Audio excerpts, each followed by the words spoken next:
My name is Dexter. I was shot by my son. Fortunately, the cold temperature slowed my blood loss. After 10 weeks in a coma at the hospital, I miraculously woke up. I opened the window and escaped from there. I called a tailored taxi, and during the ride, I keenly sensed that the driver was very nervous. Under my questioning, the driver revealed the serial killer that has been terrorizing New York rideshare drivers lately. He has consecutively killed 7 rideshare drivers and calls himself the Dark Passenger. This coincidence shocked me. There was another killer using my code name. The old driver also mentioned that he had a friend who miraculously escaped from the Dark Passenger's hands. The next day, I visited this survivor. The footage from his dash cam showed the killer wearing a special hoodie. This is a type of clothing with infrared shielding function that's hard to detect with the naked eye, but creates a white screen on camera equipment, concealing the face.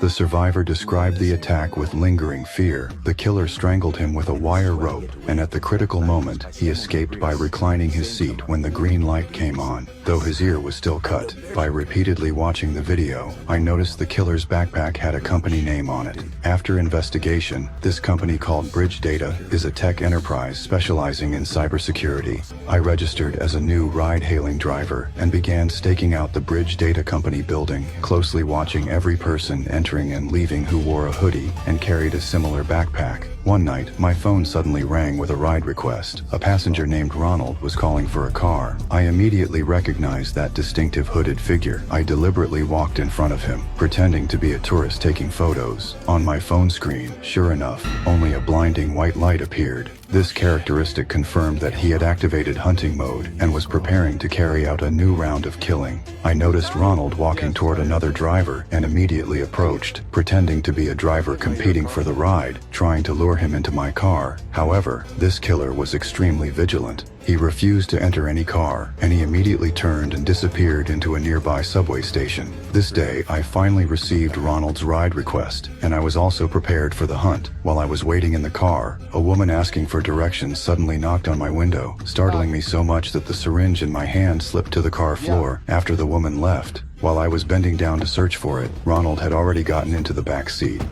During the drive, Ronald suddenly demanded a route change. When I showed slight hesitation, a wire was already around my neck. Forced to drive toward a remote dock, I seemed trapped in a desperate situation. But at the moment Ronald was about to cut my throat, I completed a desperate counterattack. I retrieved the fallen syringe from under the car and precisely stabbed it into Ronald's neck. I had already hidden a steel plate in my collar, prepared for his attack. When Ronald awoke from unconsciousness, he found himself tightly bound with thick plastic wrap to a work table in my home. Who are you? I'm Dexter.